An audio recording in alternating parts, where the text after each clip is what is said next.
got to fix a little technical thing. There we go. Yep. No, we're all good. We're back. Cool. Yeah. So we'll just pick up where we left off. Yeah. We're talking about the Lightroom preset, just in case anyone kind of just jumping in now, because I know it kind of cut out, I think, a little bit on Behance.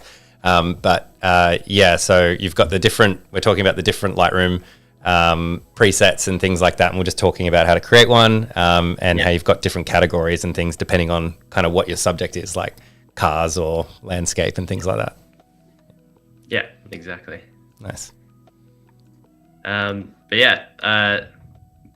Let me see if I can spill some more knowledge on presets, because they are super useful. And there's very specific things. So one thing that I have in my pack, like that you guys could do as well, is different levels of minor tweaks. So I have just grain. I have simple presets just to apply grain on top of your photo. So I have different types of grain. So if we scroll down our sliders and go towards detail, or effects, sorry, not detail.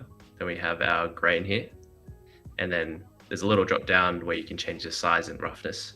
And, sometimes I'm lazy and I just want to, click on a button and that's it for the photo, and then make some tweaks. So for grain, that's one of the things, because it's very specific when you're editing on a different photo, and there's all these technicalities with how much you're zoomed into the photo and how big the grain looks. So I've saved, 3 different types of grain that I can just click and they'll apply to a photo depending on, the roughness or the size that I want. So typically, it goes from subtle to less subtle.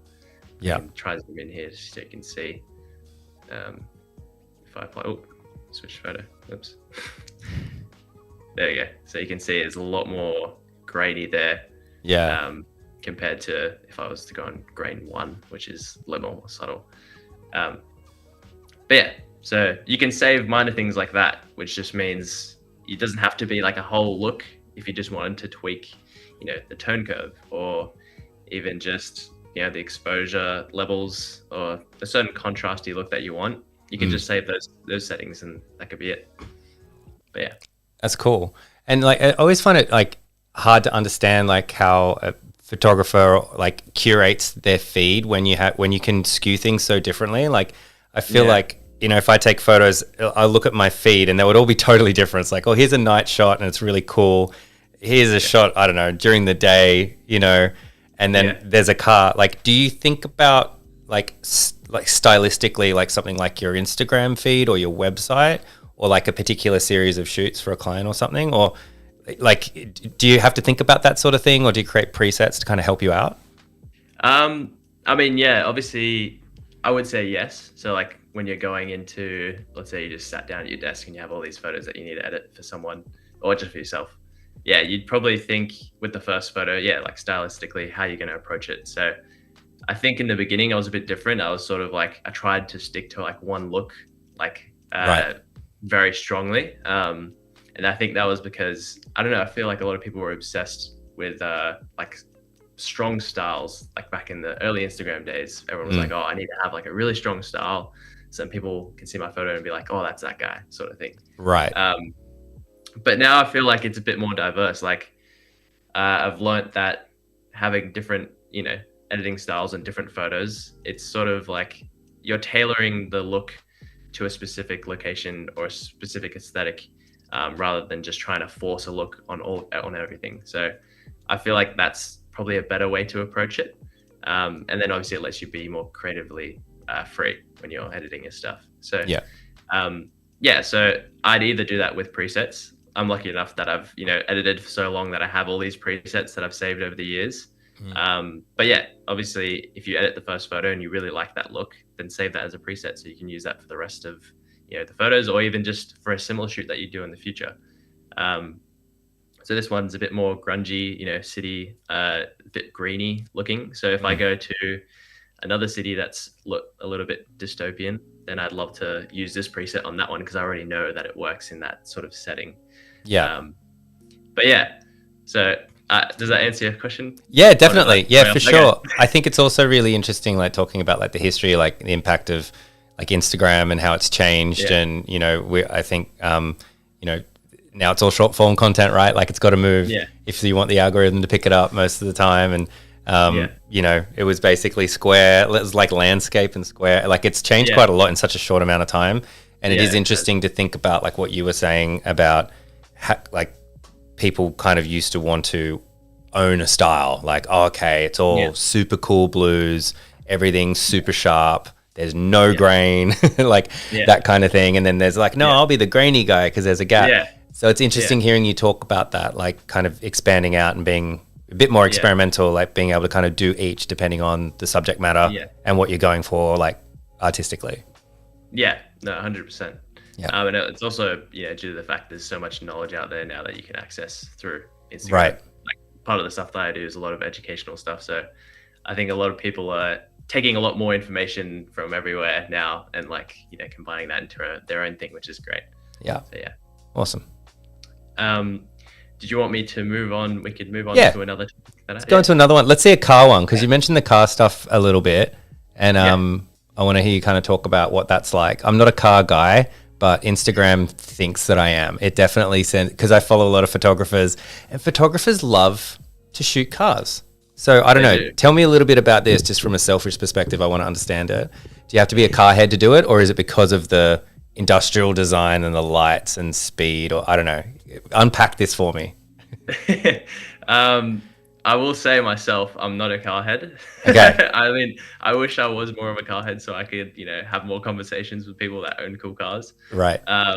Because as soon as it goes into the specs of something, it just goes out the window in my head. But that would be my fear, turning up with a camera and shooting, and they're like, "Oh yeah, check out this, F1 6000," and I'd be like, "Yeah, exactly." Cool, man. Like I got no idea. Yeah. Yeah. Now I'm lucky to have a close friend that I work with as well, Willis. He loves cars, so he's always been into automotive stuff, and that's his main passion. So he does the same thing as me, but more focused on cars. And I learn off him. So it's great to be collaborative with your friends. If there's anyone out there in your city that does photography as well, or just in your local area, then meet up and you might share some interests.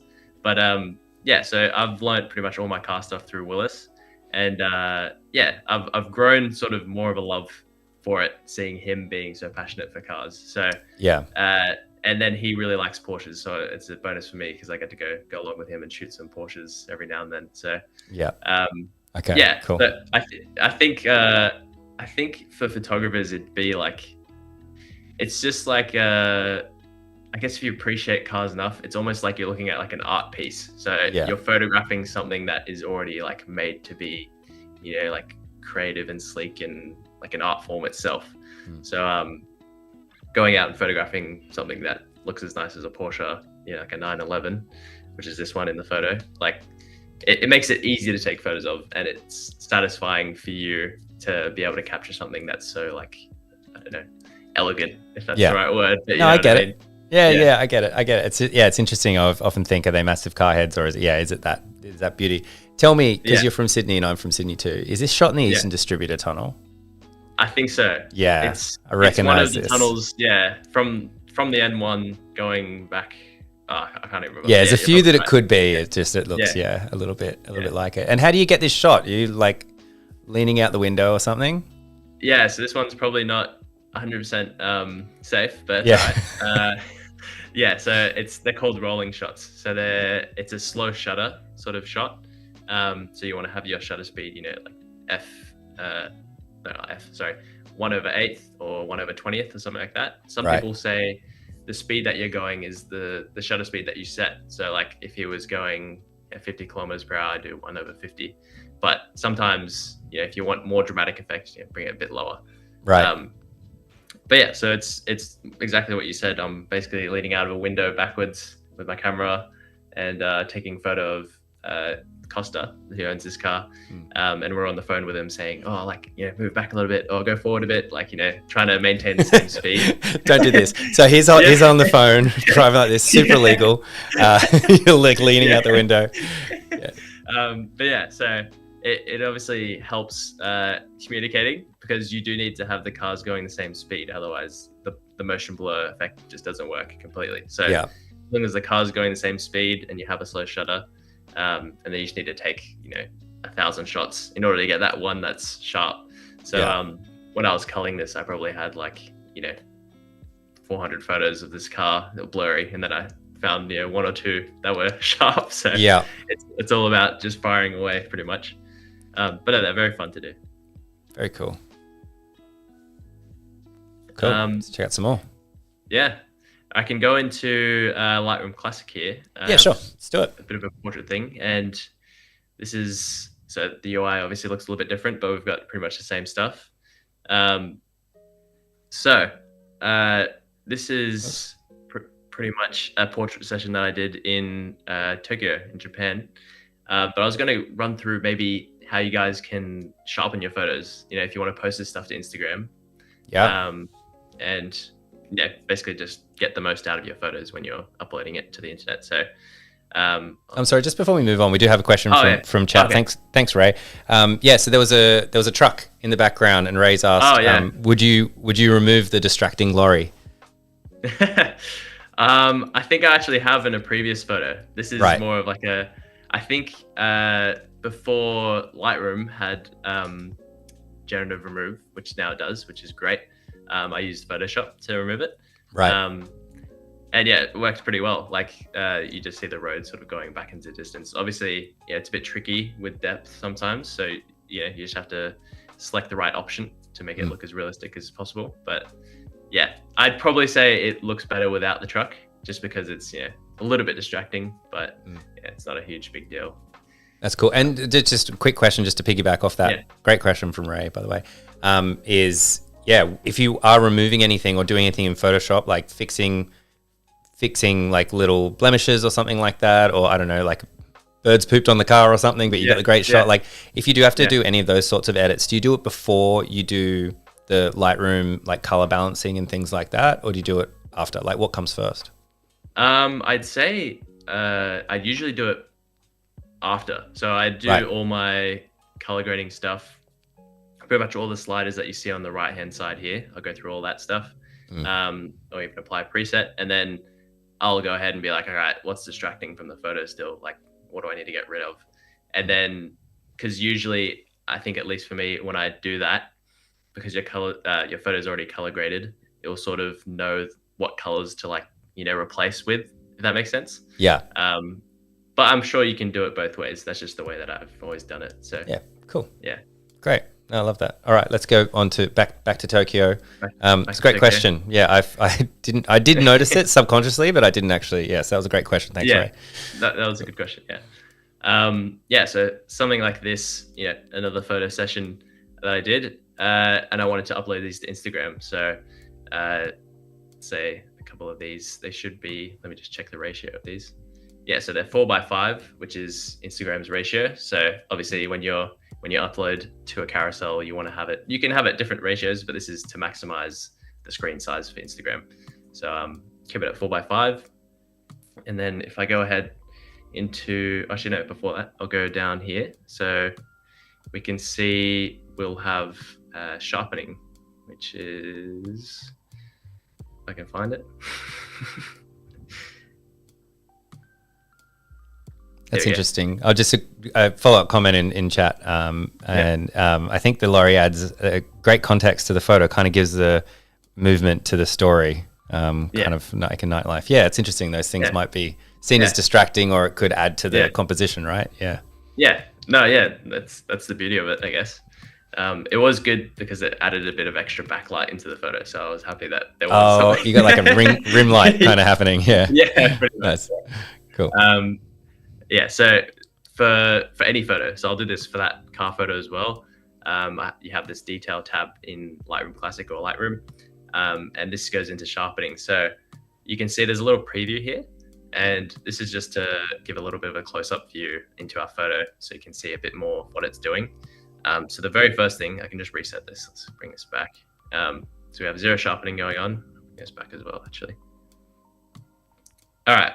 So if we're starting from here, obviously you want to bring some sharpening so you can see what's happening in the photo. So if I bring that all the way, you can definitely see it's like a little bit over sharpened. You don't want to put that much into the photo. Right. But it's definitely making a difference. So let's say we put it halfway for now.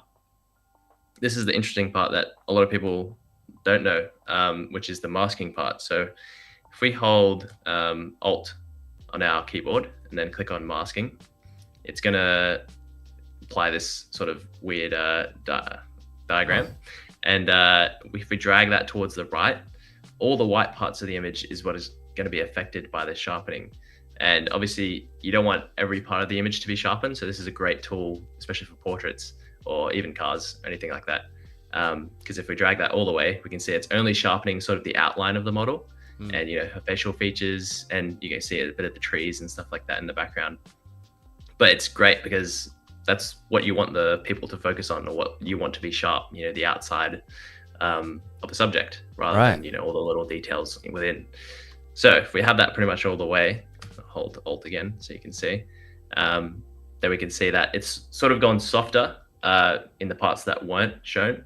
So if I bring the sharpening up a lot, it should still just be affecting those outside areas. So it's a lot more subtle. And yeah, you get that effect where it looks very crisp in the photo. Yeah, it's not doing that crystallizing kind of thing that over sharpening does. Yeah. Oh wow, that's a great tip. Yeah.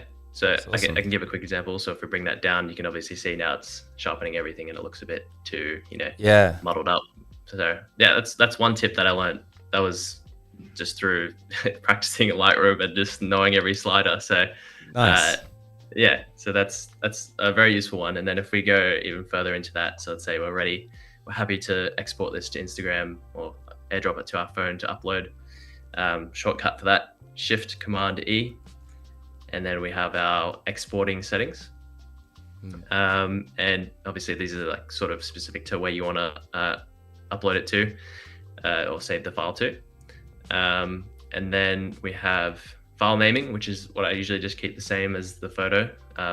It's just easy for me to remember, you know, the name of the photo from the camera. And then file settings, usually I like to keep everything 100% quality and in JPEG format.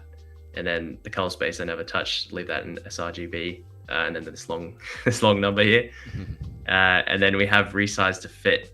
So basically what I want to do for Instagram is do either the long edge or the short edge, but we can keep the short edge. And the short edge is usually, in terms of pixels for Instagram, is 1350. And that is, 1080. So basically you just want to double that number. As long as you're sort of keeping that same, basically keeping double of that pixel count, then it can compress sort of equally, if that makes sense. Yeah, so the ratio, so if you're doubling it, then yeah, it has to keep exactly double, right? That's what you mean? So you could do 1080 itself and just keep it like that, because then that's the exact amount of pixels that Instagram's going to upload it as, so there won't be compression. But I just like to, just in case you can squeeze in some more information in there, I'll do double that. So like, what's that? 2048? No. 2160. 2160. Yeah. So then I'll leave it at that. And that's the short edge. So that's basically the top of the Instagram frame, the X axis, and then you have the Y axis, which you'll automatically do. Right. Cool. So you double it. Interesting. Yeah. And the original was 1,000 here, wasn't it? Or is that just a default that it starts at? Your image is probably huge, right? Yeah, it'd be massive. It's like almost 4,000 pixels. Yeah. Okay. Yeah. Usually from a mirrorless camera, it's something around that. But yeah, so this is to basically compress the image a little bit more just before you actually put it into Instagram, so it doesn't, mess anything up in the photo. Right. Muddle it up. And then resolution 240. I keep it at that. This is an extra tip for sharpening. So we have output sharpening here, which is something that I discovered maybe last year. And I keep it to screen and then keep it to standard. You could do high if you wanted to, but I found that it's a little bit too much, like we were seeing before, before we added the masking in, it just sharpens it a little bit too much for me. Right. I keep it at standard and for screen, which is just meaning that, it's going to go online somewhere and it wants to sharpen for the best quality online. And then, this is just metadata. Keep that all the same. And I don't add watermarks to my photos. I mean, if you do, that's your choice. And then that seems to be a thing that's kind of in the past, isn't it? Like, it was definitely something that people were doing for a while. I remember that era of watermarks over everything, but that seems to be gone. I think everyone, you can access pretty much anyone's photos now, so there's no really point. Exactly. But so that's my export settings. If I want to do something specifically for Instagram, and I'm doing it like 4x5, which is the largest preview that you can get on an Instagram feed. So that's nice. Maximize your sharpness. I love that. Yeah, I think it's something that struggle with quite a lot. Would you need to shoot in RAW to do that? Is that like a big important part of it? Or if I shot something on my phone and I wanted to, and I really like the photo, I know I shouldn't. I should probably use a real camera, but let's be realistic. I'm not a photographer, and I take a photo and I think, oh, this is really good. Could I bring that into Lightroom Classic and attempt to do some of this stuff, or is the information just not there if it's not shot in RAW? Obviously, there won't be as much information, but I don't discourage anyone from using their phone, because like that's where most people start. That's the almost the catalyst for everyone's photography interest when they start. So you can definitely apply these techniques, but I would say, like, let's say for presets, if you have presets that you've made for photos like these on a mirrorless camera or DSLR, whatever. If I was to apply one, let's say I applied this one for phone photos and stuff like that, I definitely there's an amount slider here just below the preview.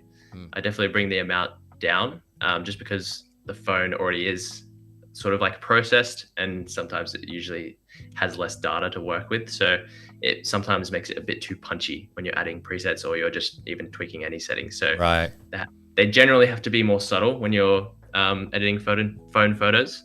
For presets, I'd bring the amount down. And then for sharpening in particular, it'd be the same thing. So you just have less sharpening in your photo, because there already would be. Most phones do sharpening right after you take the phone, like automatically. I wouldn't apply as much. So definitely have the masking like right up, and then you're sharpening probably below the halfway point, so it's not overly processed. Cool. The export settings can be all the same, especially for Instagram. But that's awesome. Thanks for that. That's cool. And there was another question from chat. Do you upload to Instagram from Lightroom? So do you do that directly from Lightroom or? No. So I've chosen the Apple system. So AirDrop is my like number one friend. So AirDrop's amazing. Every time, it's so useful. Yeah. So if I export something, and I usually choose like a specific folder. So I have like a folder in my desktop that's legit just Lightroom exports, and then I have put it in a subfolder. So for this one, I'd say something like photo shoot. And so like Tokyo, the model's name was Eva, and then I just have all my photos in that folder, ready to look at or to AirDrop. So and then once it's on your desktop or wherever you export it, if you have a Mac, I'm sure you know how to AirDrop. I just AirDrop that to my phone, and then upload it from my phone into Instagram just straight from my camera roll. Yeah, so cool. That's the process. That's great. Hey, we've only got about 4 minutes left. It's gone very, very quickly. So if you have time for anything else, awesome, but it'll have to be a quick one. Okay. I can think of some quick things. Sure. So it sort of goes into this portrait session that I was doing, because when you have all these photos, if I scroll through that, you can see there's a lot. It starts from here all the way down to here. There's a couple hundred, not a couple hundred, maybe 1 or 200, and it's very difficult to basically select out of all these photos. So like I'll have some shortcuts that I'll go to, and I'll make it quick. So one that I always use is P, which is like for pick. So like flag the photo. So you can say flag as pick. So if you press the letter P, that's that. And then 2 other ones that I really like to use is the stars. So if I click 1 to 5, it will put a star rating. So I click 4, set the rating to 4. And then if you have numbers 6 to 9, this will set it to a certain color. So let's say I want to set it to red, I'd click 6. And then I don't know if you can see that, but down here, the photos has 4 stars and it's red and it's highlighted as well. So that's something that you can do, and then obviously filter through the bottom right here. So if I wanted to click on 4 stars, red, and it's flagged, then the photo's here, and it's culled it down to like this little selection of other photos that I've done it to as well, but you can see that photo's there. So that's a quick tip with culling. That's awesome. Yeah, I find that would be really difficult. Like we were talking a little bit about a trip I'm about to take, and I'm shooting video content, and it's just going to be so big, and I just don't want to end up with just, you know, hours and hundreds of gigabytes of stuff. And I'm finding that I really want to cull it down and really try to get the shot, and then kind of move on and hope that everything works out well. So culling things down. I've done that before. I've taken 50,000 of the same shot, and I'm like, what am I doing? Like, I've taken the same shot so many times. How do I choose? You get kind of paralysis. No, that's just being a photographer, right? That's awesome. Well, that's cool. I think we might leave it there just so we don't get cut off, because I know we do get cut off at 40 past. But yeah, thank you, Wil. So I guess if people want to find more of you and things like that, there's your Instagram, I guess, is the best place to go and check out. Yeah. Awesome. Yeah. Look how sharp those images are. You saw behind the scenes, guys. How he does it. That's awesome. I have plenty of, you know, more educational stuff on there if you guys want to learn more. And also, have some presets that you guys can have. A lot of videos that actually just give away free presets that I make, so you guys can just use them for your own photos. So yeah. Awesome. Well, definitely go check it out. It's Wil on Instagram. And congrats on 1 million followers. That seems like a crazy amount. I don't know if you had that one at the beginning of the year, but congrats. Thank you. Yeah, no, that was one of the goals, and it's already been hit. So I'm like, oh, okay, what do I do now? What now? Yeah. Oh my God. That's the treadmill you're on.